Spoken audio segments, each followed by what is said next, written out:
en una situación de recesión.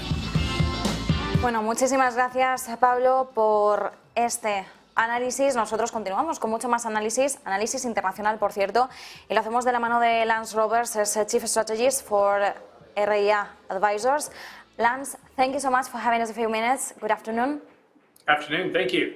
Lance, well, today we have to see this GDP in the US. The last GDP, the last quarter of 2022, that, well, it's become better than expected. US GDP rose 2.9% in the fourth quarter, more than expected. And can we, with this GDP data, rule out a recession in the US? No, not at all. So a couple of reasons. So in the first two quarters of 2020, we had negative growth, right? And then, that suppressed a lot of activity. And so what happened in the third and fourth quarter is that consumers that had put off buying things had come back. And of course, we just had the Christmas shopping season and all these type of things. So there was a lot of kind of inputs into the economy in the last two quarters of the year that kind of generated that positive growth. But what we haven't seen yet, and what we will see later this year, because it takes 6 to 9 months for a Fed rate hike to take effect, we have basically about 4.5 percentage points of rate hikes that have not yet impacted the consumer entirely yet. So we'll likely see slower rates of economic growth later this year. Too many indicators right now, such as the leading economic index, manufacturing indexes, service indexes, all pointing to economic contraction. So we're likely to see some form of a recession later this year. Now, how deep it is it a soft landing? Is it a mild recession or a deep recession? That's too hard to tell right now. But to expect that we'll avoid a recession entirely with interest rates where they are is, I think, a little bit tough to imagine. Of course, we are awaiting the next monetary policy decision from the Federal Reserve. It's next week.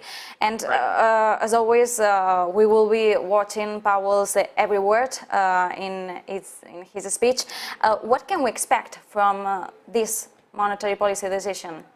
Well, so a couple of things that are happening is, one, we have to go back a little bit in history for just a moment. Back in September, 15 minutes before he was to give his speech at Jackson Hole, he tore up his prepared speech and he gave a new one that was very hawkish. And that dropped markets fairly sharply between September and October. In December, he did exactly the same thing, gave a very hawkish statement that dropped markets in December. Why he did this was because markets were rallying in anticipation of a Fed pivot or a more dovish expectation from the Fed. They were going to pause their rate hikes.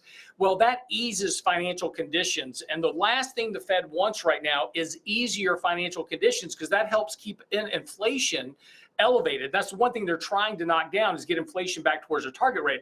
So over the last 3 months, since October, the financial conditions index is now easier than it was back in August of 2022 when he gave his Jackson Hole speech. So while they may only hike rates by 25 basis points, I would suspect that Jerome Powell is going to deliver a fairly hawkish statement about their focus on inflation. They are not there yet. They're going to have to maybe potentially have to keep hiking rates, but there's no pause coming in the near term. They're certainly not going to be cutting rates by June, which is what the market's currently expecting and why it's rallying. Lance, in a recent report, you raised this question: is the Fed trying to wean the markets off monetary policy? Is it? Yeah, well, look, I mean, over the last 12 years, we've injected, between the government and the Federal Reserve, we've injected more than $43 trillion worth of money into the economy, from bailouts to quantitative easing, et cetera. And that is what has led to this period of explosive growth in assets. The S&P averaged 4 percentage points annually more than it has on a historical average going back 120 years. So the problem now is that the Fed has to reverse their balance sheet, and they have to slow this rate of monetary input. So what the Fed is saying is, look, we're doing quantitative tightening. We're reducing our balance sheet. Our goal is to hike rates to 4.5%, 5%, and leave them there for a period of time. We may not start reducing our balance sheet for several years. Now, the market's ignoring this right now, but that is a reduction in liquidity, and that's been a big driver of markets, both domestically and internationally.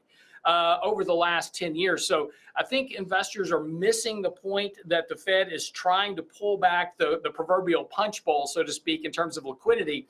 And that doesn't mean markets can't go up, but that's certainly going to limit the upside return in markets over the next few years. And in this report, you point that many suggest the Fed monetary interventions do not affect financial markets, but the correlation between the two is extremely high, and you point that. How is it? Well, it is. I mean, if we go back to 2010, 2009, 2010. Since that period of time, the increase in the Fed's balance sheet, that additional monetary liquidity put into the market has a very high correlation to the rise and fall in asset prices. When the Fed stops doing quantitative easing, the markets tend to correct. When they start doing quantitative easing, the markets rally. That combined with corporate share buybacks. Corporate share buybacks in 2011 have made up 40% of the return of the market. So two things going forward that you've got to watch as an investor. One, is the Federal Reserve adding liquidity to the markets? That's an important point. And secondly, what is the strength and distribution of corporate stock buybacks as an additional buyer in the markets? And right now, they've been making up almost 100% of net purchases over the last couple of years. And Lance, how can we break this dependency habit on free money? Because it is not easy from Jerome Powell.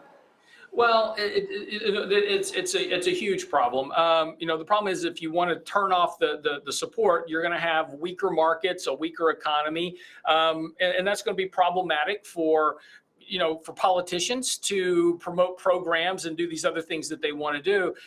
But this is something we've been doing now for over 2 decades, really, is trying, and not just in the US, by the way. This is Japan. This is the Eurozone. It's everywhere. Kicking the can down the road, increasing debt levels, slowing economic growth, adding more debt to support economic growth. But when your entire economic growth is contingent upon the issuance of debt, when you have $5 of debt for every $1 worth of economic growth, you get these problems economically of wealth gaps and wealth inequality, which is obviously becoming more front and center of political debates, as well as tax policy and political politicians. Their platforms are all heading in this direction. So until we get back to allowing the economy to operate and start reducing debt instead of using debt to bail out problems, this is going to exist and can exist for a very long time. Again, looking at Japan, they've been doing this for 40 years and suffering the consequences of it, but still doing it. Lance Roberts, thank you so much as always. It's been a pleasure, this analysis. Thank you, appreciate it. Pues nos quedamos con este análisis de Lance Roberts, bueno, muy interesante por si lo quieren